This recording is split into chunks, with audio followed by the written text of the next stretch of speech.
वंदे मातरम बच्चों आज हम करने जा रहे हैं, शुरू करेंगे आज डायरेक्ट एंड इनडायरेक्ट स्पीच।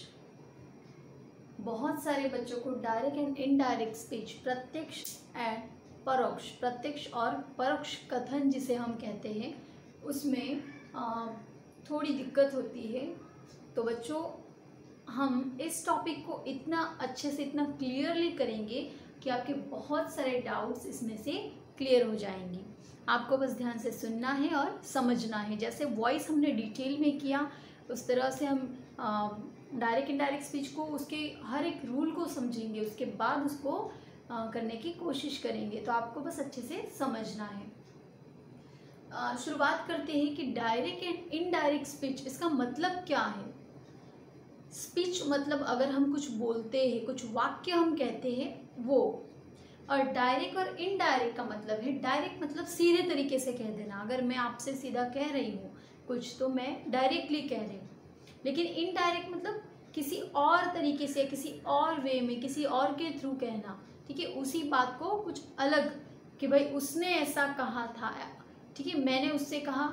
अगर कोई तीसरा व्यक्ति कहता है कि उसने उससे ऐसा कहा था, ठीक है, तो ये जो इस तरह से अगर जो बोलने का तरीका होता है वो इनडायरेक्ट वे में होता है। ठीक है, तो इसे हम डायरेक्ट इनडायरेक्ट स्पीच में इंक्लूड करते हैं। अब पहले तो हम समझेंगे कि ये है क्या, इसके रूल्स क्या है। देखिए, अगर हम एसरेटिव सेंटेंस की बात करें, विधान वाक्य, इसमें हम एसरेटिव, इम्पेरेटिव, इंट्रोगेटिव, इस तरह के अलग अलग प्रकार के वाक्य करेंगे। विधान वाक्य, प्रश्नार्थ वाक्य, आज्ञार्थ वाक्य। ठीक है, तो सबसे पहले देखते हैं कि भाई इसमें टेंस के अकॉर्डिंग चेंजेस आते हैं। Simple present tense, simple past tense और सिंपल फ्यूचर टेंस, इन तीनों टेंस में हम इसको करते हैं। ठीक है, अब change of tense and change of pronoun इसमें सबसे ज्यादा इंपॉर्टेंट है कि जब भी हम डायरेक्ट से इनडायरेक्ट करते हैं तो उसमें टेंस के अकॉर्डिंग भी चेंज होता है और उसमें प्रोनाउन भी चेंज होते हैं। इसीलिए मैंने आपको बार बार फोकस करके प्रोनाउन अच्छे से करने को कहा है। प्रोनाउन जो है, पर्सनल प्रोनाउन का जो हमने टॉपिक किया है, वो आपको वॉइस में भी उतना ही हेल्पफुल है, आपको नरेशन में भी उतना ही हेल्पफुल है, जिसे हम डायरेक्ट इनडायरेक्ट स्पीच कहते हैं। तो आपको वो अच्छे से कर लेना है, जो हमने नंबर एंड जेंडर वाले वीडियो में भी उसको किया और पर्सनल प्रोनाउन में भी किया, उसको आपको याद ही कर लेना है। देखिए, अब मैं आपको बता दूं कि भाई ये जो डायरेक्ट इनडायरेक्ट स्पीच होती है, इसमें कौन सी वाक्य में बहुत सारे शब्द है जिसमें हर एक शब्द को कुछ कहते हैं। जैसे कि he says to me, उसने मुझसे कहा, क्या कहा कि he plays well, कि भाई वो अच्छा खेलता है।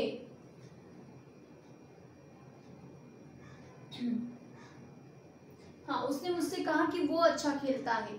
अब यहाँ क्या है, ही, कि भाई उसने कहा, तो वो जो है वो क्या है, बोलने वाला है। अब किसे कहा, मुझे कहा, तो मैं कौन हूँ, सुनने वाली हूँ। और क्या कहा कि भाई वो अच्छा खेलता है, तो ये अच्छा खेलता है, ये क्या हुआ, हमारा डायरेक्ट स्पीच का वाक्य हुआ। ठीक है, तो इसमें एक बोलने वाला होता है जिसे हम कहते हैं रिपोर्टर, और फिर उसने जो शब्द का इस्तेमाल किया कि सेज, कहा, तो ये हमारा हुआ रिपोर्टिंग वर्ब। फिर किससे कहा, मुझे कहा, मैंने सुना, तो मैं हूँ लिसनर। और फिर जो वाक्य कहा वो हमारा वाक्य होता है डायरेक्ट स्पीच का कथन। ठीक है, रिपोर्टर, ये हमारा हुआ रिपोर्टिंग वर्ब। ये मुझे कहा तो मैं हूं लिसनर, और ये वाक्य कहा तो ये है डायरेक्ट स्पीच का कथन। ठीक है, डायरेक्ट स्पीच, ये आपको बस समझने के लिए मैंने लिखा, क्योंकि ये आपको क्लियर होना चाहिए कि वाक्य में कौन सा शब्द क्या है। अब यहाँ पे जैसे दिया है, he said he plays well, उसने कहा वो अच्छा खेलता है। अब यहाँ पे देखिए, सिर्फ बोलने वाला है, सुनने वाला है क्या, नहीं। ही सेड, उसने कह दिया, उसने कहा वो अच्छा खेलता है, लेकिन उसने किससे कहा वो दिया नहीं है। तो ऐसे वाक्य को हम क्या करते हैं, सिर्फ दैट से जोड़ते हैं। और भूतकाल में है, कैसे पता चला, क्योंकि सेड है, से का पास्ट फॉर्म यूज किया है। ही सेड, कनेक्टिव आता है इसमें दैट। ठीक है, यहाँ पे आपको ये भी मेंशन करना है कि भाई कौन से कंजक्शन से जोड़ते हो। कंजक्शन जो है इसमें कौन सा आता है, दैट। ठीक है, ये एक आपको याद रखना है। He said that he plays. Okay, अब यहाँ पे देखिए ये भूतकाल में है रिपोर्टिंग वर्ब, तो यहाँ पे भी हमारी जो मेन वर्ब है वो भी पास्ट में होगी, उसका भी पास्ट फॉर्म हम चेंज करेंगे। ठीक है, he said that, he said he plays well, तो he said that he played well। ठीक है, इन्वर्टेड कॉमा के अंदर से जब हम वाक्य को बाहर निकालते हैं, डायरेक्ट का इनडायरेक्ट करते हैं, तो रिपोर्टिंग वर्ब के अकॉर्डिंग आपके डायरेक्ट स्पीच के सेंटेंस में भी चेंजेस होते हैं। अब यहाँ पे मैंने कुछ रूल्स लिखे हैं, क्योंकि आपको रूल्स पता होंगे तो आपको करने जो वाक्य करने में है बहुत आसानी हो जाएगी। जैसे कि मैंने पहला रूल लिखा है कि रिपोर्टिंग वर्ब जो है वो अगर प्रेजेंट या फ्यूचर में है, रिपोर्टिंग वर्ब कौन सा होता है, मैंने कहा ना सेज, से, सेड, ये जो है, ठीक है, कहना, तो वो जो है रिपोर्टिंग वर्ब उसे कहते हैं। वो अगर प्रेजेंट में है, मतलब मान लीजिए कि से लिखा है, सेज लिखा है, या फिर फ्यूचर में विल से लिखा है, विल सेज लिखा है, तो तब ये जो डायरेक्ट स्पीच का जो सेंटेंस है, इन्वर्टेड कॉमा के अंदर जो वाक्य होता है उसमें कोई बदल नहीं होता। जैसे कि हमने यहाँ पे देखा था, he says to me he plays well, तो यहाँ पे ये वाला जो वाक्य होगा उसमें कोई बदल नहीं होगा, सिर्फ says का क्या हो जाएगा, tells हो जाएगा। he tells me he plays well, लेकिन यहाँ पे अगर ये ऑलरेडी पास्ट में है तो यहाँ पे बदल होता है। दूसरा नियम लिखा है, reporting verb in any tense if direct speech is universal truth no change. यहाँ पे मैंने शॉर्ट में लिखने की कोशिश की है क्योंकि जगह का अभाव था, इसलिए रूल्स मैंने यहाँ पे शॉर्ट में लिखे हैं, मैं आपको इसको डीप में समझाती हूँ। यहाँ पे लिखा है कि भाई रिपोर्टिंग वर्ब जो है वो कोई भी टेंस में दिया हो, ठीक है, लेकिन अगर डायरेक्ट स्पीच का जो वाक्य है, इन्वर्टेड कॉमा के अंदर जो वाक्य दिया होगा वो अगर शाश्वत सत्य है, यूनिवर्सल ट्रूथ है, कोई कहावत है या फिर कोई सुविचार है, ठीक है, ऐसी कोई बात है जो कभी भी बदलती नहीं है, तो तब उसमें कोई बदलाव नहीं आता। मतलब अगर कहा है कि भाई द अर्थ मूव्स राउंड, पृथ्वी गोल घूमती है, तो ऐसा अगर वाक्य इन्वर्टेड कॉमा के अंदर दिया है तो उस वाक्य में कोई बदल नहीं होगा, उसमें कोई भूत भविष्य वर्तमान नहीं होगा, वो जैसा है वैसा ही रहता है, क्योंकि पृथ्वी कल भी गोल घूमती थी, आज भी गोल घूमती है और फिर सालों बाद भी गोल ही घूमेंगी। The sun rises in the east, सूर्य पूर्व में उगता है, तो ये जो वाक्य है ये भी सनातन सत्य है, इसमें भी कोई बदल नहीं होगा, क्योंकि सूर्य हमेशा से ही पूर्व में उगता आ रहा है, अभी भी उगेगा और बाद में भी उगेगा।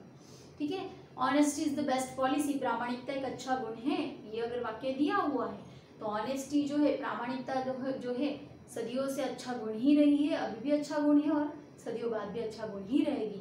मतलब ऐसे जो वाक्य होते हैं जिनमें कोई बदल नहीं होता, जिसको समय कोई मायने नहीं रखता, तो ऐसे वाक्यों में कभी भी बदलाव नहीं आता, फिर वो रिपोर्टिंग वर्ब कोई भी टेंस का हो। क्लियर हुआ? यहाँ पे मैंने एग्जांपल में लिए भी है, आप अच्छे से और समझ जाओगे। फिर तीसरा रूल लिखा है सिंपल प्रेजेंट। हाँ, फिर ये जो है कि भाई रिपोर्टिंग वर्ब प्रेजेंट या फ्यूचर का हुआ तब ये इन्वर्टेड कॉमा वाले वाक्य जो है, मतलब ये जो है रिपोर्टिंग वर्ब ये प्रेजेंट या फ्यूचर का हुआ तो इसमें कोई बदल नहीं होगा। अगर यहाँ पे सनातन सत्य दिया है, जैसे यहाँ पे दिया है, तो फिर वाक्य में कोई बदल नहीं होगा। उसके अलावा बदल कैसे होते हैं? इन दोनों के अलावा, ये दो नियम के अलावा अगर सिंपल प्रेजेंट दिया है तो उसका पास्ट होगा, जैसे कि ही राइट्स दिया है, राइट लिखना, ठीक है, मेन वर्ब है, तो उसकी सेकेंड फॉर्म लिखी ही रॉट, पास्ट का प्रेजेंट का पास्ट होगा। अगर पास्ट दिया है ऑलरेडी, मतलब ऑलरेडी ही रॉट दिया है, तो पास्ट का परफेक्ट पास्ट हो जाएगा, ठीक है, पास्ट परफेक्ट। जैसे कि ही रॉट दिया होगा तो उसका हो जाएगा ही हैड रिटन, हैड लगेगी पूर्ण भूतकाल की हेल्पिंग वर्ब और मेन वर्ब की थर्ड फॉर्म लगेगी। और अगर फ्यूचर टेंस दिया है तो फिर कैसे बदल होते हैं? हेल्पिंग वर्ब में शैल दिया है तो शुड, विल का वुड, मे का माइट, कैन का कुड। अब यहाँ पे आप देख सकते हो कि शैल और विल है ना, तो शैल का शुड और विल का वुड हमने किया है, लेकिन इसके कई सेंटेंस में मोस्टली शैल और विल दोनों की जगह वुड लगा सकते हैं आप, ठीक है, तो ये भी ध्यान में रखना। और फिर जो प्रोनाउन है उसमें कैसे चेंजेस आते हैं कि फर्स्ट पर्सन जो है, मतलब आई जो है, ठीक है, आई, मी, माई, तो उसमें सब्जेक्ट के अकॉर्डिंग चेंजेस होंगे। फिर दूसरा जो सेकंड पर्सन होगा, यू, योर, योर्स, योरसेल्फ वगैरह, तो उसमें ऑब्जेक्ट के अकॉर्डिंग चेंजेस होंगे। और अगर थर्ड पर्सन है तो उसमें कोई बदल नहीं होता। मतलब ऑलरेडी अगर वाक्य में ऐसा दिया है ही, हीज, हर्स, देयर्स, देम, तो उसमें कोई बदल नहीं होता। ठीक है, ओके। फिर यहाँ पे मैंने लिखा है कि भाई there is object after say use to and write tell in indirect. मतलब अगर वाक्य में से दिया है, ठीक है, और से, हाँ, से के बाद अगर ऑब्जेक्ट दिया है, मतलब कि भाई ही सेज टू मी, उसने मुझे कहा। मैं, ही क्या है यहाँ पे सब्जेक्ट, से क्या है रिपोर्टिंग वर्ब, और मी क्या है ऑब्जेक्ट। से के बाद मी दिया है, मतलब से के बाद ऑब्जेक्ट दिया है, तो फिर हम इसका इनडायरेक्ट करते वक्त क्या लगाएंगे, ही सेज टू मी। से के साथ क्या लगता है, प्रीपोजिशन टू लगता है। ठीक है, इनडायरेक्ट करते वक्त। ओके, हाँ, और कुछ चेंजेस आते हैं, जैसे कि से के साथ अगर रिपोर्टिंग वर्ब में अगर ऑब्जेक्ट मेन वाक्य में अगर ऑब्जेक्ट नहीं दिया है तो फिर से के साथ टू लगाएंगे और सेम टू सेम लिखेंगे। लेकिन अगर से के बाद ऑब्जेक्ट दिया है तो फिर से का क्या हो जाता है, टेल्स हो जाता है। से इसका टेल्स होगा। ठीक है, जैसे कि यहाँ पे लिखा है he tells me, he says to me का क्या हो गया, ही टेल्स मी। फिर वैसे ही सेज टू मी भी है, लेकिन अगर मान लीजिए यहाँ पे सिर्फ सेज दिया है, मतलब मी नहीं दिया है, ऑब्जेक्ट नहीं दिया है, तो फिर इसमें जो है सेम टू सेम हम उसको वैसे लिखेंगे। ठीक है, उसमें टू नहीं लगाएंगे। ये कुछ रूल्स है, ये आपको याद रखने हैं कि किस तरह से भाई कब सेज दिया है तो टेल्स करना है, सेज के साथ कहाँ टू लगाना है। ठीक है, सेड टू दिया है तो टोल्ड करना है, ये सारा आपको याद करना है। और पर्सनल प्रोनाउन का जो मैंने आपको एक पूरा कोष्टक लिखवाया है, जो नंबर एंड जेंडर में भी हमने किया, उसको तो आपको पूरा याद कर ही लेना है, क्योंकि प्रोनाउन के बहुत सारे चेंजेस इसमें होंगे। अगर आपका वो गलत हो जाता है तो आपका सेंटेंस गलत हो जाएगा। अब देखते हैं कुछ एग्जाम्पल। जैसे कि देखिए मैंने लिखा है माही सेज विनया टीचेस इंग्लिश। माही ने कहा विनया इंग्लिश पढ़ाती है। अब यहाँ पे माही जो है वो बोलने वाली है, लेकिन यहाँ पे सुनने वाला कोई दिया है क्या, माही ने किसे कहा है ऐसा बोला है, नहीं। सिर्फ माही ने कहा कि विनया अच्छी इंग्लिश पढ़ाती है। माही ने राहुल से कहा, माही ने दीपिका से कहा, ऐसा कुछ दिया है, नहीं दिया है। ठीक है, तो यहाँ पे क्या होगा, फिर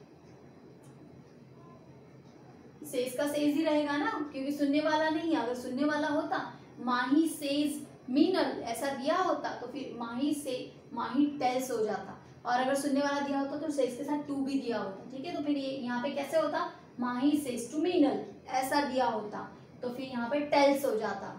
ठीक है, लेकिन यहाँ पे सिर्फ सेज दिया है, सुनने वाला है नहीं, तो क्या होगा, माही सेज का सेज ही रहेगा। कनेक्टिव क्या लगाना है, दैट। फिर अंदर का जो वाक्य है इन्वर्टेड कॉमा के अंदर का वो वैसे ही लिखेंगे, टीचेस इंग्लिश। ठीक है, इन्वर्टेड कॉमा निकल जाएगा। अब यहाँ पे क्यों बदल नहीं हुआ, क्योंकि ये प्रेजेंट टेंस में है ना। मैंने आपको कहा कि भाई प्रेजेंट में अगर है तो कोई बदल नहीं होगा। फिर दूसरा, he said the earth moves round the sun. उसने कहा कि भाई सूर्य जो है, पृथ्वी जो है सूर्य के गोल घूमती है। अब जो पृथ्वी जो है वो सदियों से सूर्य के गोल घूमती आ रही है, अभी भी घूम रही है और सदियों बाद भी घूमेगी। तो ये वाक्य कैसा है, सनातन सत्य है। और मैंने आपको कहा कि भाई यूनिवर्सल ट्रूथ हुआ तो फिर उस वाक्य में कोई बदल नहीं होता। भले ही यहाँ पे देखिए आप भूतकाल दिया तो आप कहोगे भूतकाल का आपने पूर्ण भूतकाल करने को कहा है, लेकिन मैंने आपको इतना ये भी कहा है ना कि अगर यूनिवर्सल ट्रूथ हुआ तो फिर कोई भी टेंस हो, रिपोर्टिंग वर्ब में कोई भी टेंस का इस्तेमाल हो, कोई बदल नहीं होता। तो रिपोर्टिंग वर्ब भूतकाल में है, सेड है। अगर यहाँ पे यूनिवर्सल ट्रूथ नहीं होता तो बदल होता, लेकिन ये यूनिवर्सल ट्रूथ है इसलिए बदल नहीं होगा। तो क्या होगा, ही सेड, कनेक्टिव लग जाएगा, दैट, ये तो कंपल्सरी लगाना है इन दोनों के बीच। रिपोर्टर, रिपोर्टिंग वर्ब और ये डायरेक्ट स्पीच का कथन है। ये यहाँ पे कॉमा, इन्वर्टेड कॉमा दिया है। ठीक है, रिपोर्टर, रिपोर्टिंग वर्ब, कॉमा, उसके बाद इन्वर्टेड कॉमा में आपका डायरेक्ट स्पीच का कथन होता है। तो आप क्या करते हो, इनडायरेक्ट करते वक्त ये कॉमा, इन्वर्टेड कॉमा निकाल के इस वाक्य में आपके नियम के अकॉर्डिंग चेंजेस करते हो। अब यहाँ पे रिपोर्टर लिखा, रिपोर्टिंग वर्ब लिखा, ही सेड। यहाँ पे बदल क्यों नहीं हुआ, क्योंकि ये सनातन सत्य का वाक्य है। बस हम कनेक्टिव दैट लगा देंगे और सेम टू सेम वाक्य हम नीचे लिख देंगे। The earth moves round the sun. ठीक हुआ? ओके। अब ऐसे ही नीचे लिखा है he says I sing songs, उसने कहा मैं गाना गाता हूँ। अब यहाँ पे देखिए, यहाँ पे भी दिया है ही सेज, उसने कहा, लेकिन किससे कहा दिया है क्या? नहीं दिया है, तो इसमें बदल होगा क्या? नहीं होगा। तो क्या होगा फिर? He says that. अब ये आई किसके लिए है? ये आई जो प्रोनाउन है किसके लिए? उसने कहा मैं अच्छा गाना गाता हूँ, तो ये आई इसके लिए है ना, ही के लिए। अगर मैं आपको बोलूँ कि भाई उसने कहा मैं अच्छा गाना गाता हूँ, तो हम क्या कहेंगे? तीसरा व्यक्ति क्या कहेगा? उसने कहा था कि वो अच्छा गाना गाता है। ठीक है? अगर मैं खुद कहूँ कि फिर मैं कैसे कहूँगी कि भाई मैं, आप क्या कहोगे? उसने कहा कि वो अच्छा गाना गाती है, लेकिन कोई तीसरा व्यक्ति क्या कहेगा? उसने कहा था कि वो अच्छा गाना गाती है, तो फिर यहाँ पे वो हो जाएगा ना, तो आई का क्या हो जाएगा? ही, इसी के लिए ये आई है ना, तो यहाँ पे ही हो गया। ही सेज दैट ही, फिर ही लगा तो यहाँ पे सिंग जो है वो प्लूरल हो जाएगा, सिंग्स सॉन्ग्स। ठीक है? क्लियर हुआ? ओके। फिर वैसे ही यहाँ पे लिखा है you say to me you are clever. अब यहाँ पे देखिए, बोलने वाला भी दिया है, सुनने वाला भी दिया है। उसने मुझसे कहा कि मैं होशियार हूँ। ठीक है? यू क्या है यहाँ पे? रिपोर्टर। से क्या है? Reporting verb. मी क्या है? लिसनर। और ये इन्वर्टेड कॉमा में जो सेंटेंस दिया है, ये क्या है? हमारा डायरेक्ट स्पीच का सेंटेंस। तो यहाँ पे क्या होगा? यू से टू मी, से टू का क्या हो जाएगा फिर? You tell me, that connective लगेगा, यू आर क्लेवर। अब ये यू किसके लिए है? मेरे लिए है ना। उसने मुझसे कहा, उसने मुझसे कहा कि तुम क्लेवर हो। उसने किसके लिए कहा? मेरे लिए कहा ना कि मैं क्लेवर हूँ, तो मैं यहाँ पे यू का क्या हो जाएगा? आई। ठीक है? तो आई हुआ, यू के साथ आर था, आई के साथ क्या होगा? Am. I am clever. Clear हुआ? समझ में आया आपको कैसे बदल करने हैं? किस तरह से रिपोर्टिंग वर्ब अगर दिया है, ऑब्जेक्ट अगर दिया है, तो रिपोर्टिंग वर्ब के बाद अगर ऑब्जेक्ट दिया है तो आपको रिपोर्टिंग वर्ब में क्या बदल करना है, कनेक्टिव क्या लगाना है, और नियम के अकॉर्डिंग, टेंस के अकॉर्डिंग आपको डायरेक्ट स्पीच के कथन में भी बदल करना है। अब देखिए, यहाँ पे मैंने 4 सेंटेंस रखे हैं आपके लिए। आपको ये 4 सेंटेंस करने हैं। आपको बस ये नियम अच्छे से समझने हैं, ध्यान में रखना है कि टीचर ने कहा क्या कहा है, तो आपको ये जो 4 सेंटेंस है एकदम आसानी से आ जाएंगे। देखिए क्या लिखा है? Radha says to Meera Laxmiben is a good teacher. Radha ने मीरा से कहा कि लक्ष्मीबेन अच्छे टीचर हैं। अब यहाँ पे देखिए, बोलने वाला भी है, सुनने वाला भी है, तो सेज टू का क्या हो जाएगा? टेल्स हो जाएगा। क्लियर है? यहाँ पे सिर्फ से था इसलिए सिर्फ टेल किया। सेज है, एस लगा है तो नीचे भी एस लगेगा, टेल्स होगा। और फिर इसमें भी वाक्य के अकॉर्डिंग चेंजेस होंगे। ही सेड टू मी, उसने मुझसे कहा था, भूतकाल है ना, सेड है, तो यहाँ पे भी क्या होगा? फिर सेड की जगह टोल्ड होगा। He told me. टोल्ड के साथ, टोल्ड या टेल के साथ टू नहीं लगता। ठीक है? इतना याद रखिएगा। सिर्फ सेज या सेड होगा तब टू लगेगा, लेकिन वो भी कब? अगर सुनने वाला है तो भी। अगर सुनने वाला नहीं है, मान लीजिए यहाँ पे कहने वाला था, सुनने वाला नहीं था, तो यहाँ पे टू नहीं लगाया, लेकिन यहाँ पे सुनने वाला है तो यहाँ पे टू लगा है। क्लियर? लेकिन वो डायरेक्ट स्पीच में, इनडायरेक्ट करते वक्त टेल जब लगाएंगे हम, टेल या टेल से टोल्ड, तो वहां पे टू नहीं लगेगा। Honesty is the best policy, तो ये तो सनातन सत्य है, इसमें भी बदल नहीं होगा। फिर अब टीचर से, यहाँ पे देखिए सिर्फ बोलने वाला, टीचर ने कहा, सुनने वाला है क्या? नहीं, तो यहाँ पे आप क्या करेंगे? यहाँ पे आप बदल नहीं करेंगे रिपोर्टिंग वर्ब में, और दैट जोड़ के फिर वाक्य में जो चेंजेस है उसके अकॉर्डिंग वाक्य करेंगे। धवल सेज टू धरा, धारा। देखिए यहाँ पे बोलने वाला भी है, सुनने वाला है। बोलने वाला धवल है, सुनने वाली धारा है, धारा है। ठीक है? तो यहाँ पे क्या हो जाएगा? सेज टू का टेल्स होगा। ठीक है? फिर आई डू माई वर्क, ये आई किसके लिए है? धवल के लिए। तो धवल तो बॉय है, तो उसके अकॉर्डिंग यहाँ पे चेंज करने हैं आपको। ठीक है? ही आएगा, और फिर माई की जगह धवल लड़का है तो यहाँ पे हीज आएगा। इसके अकॉर्डिंग चेंजेस करिए। मैंने जैसे कहा एकदम आसानी से 4 वाक्य आ जाएंगे आपको। फिर मिलते हैं अगले लेक्चर में और डायरेक्ट इनडायरेक्ट स्पीच को कंटिन्यू करेंगे। तब तक वंदे मातरम।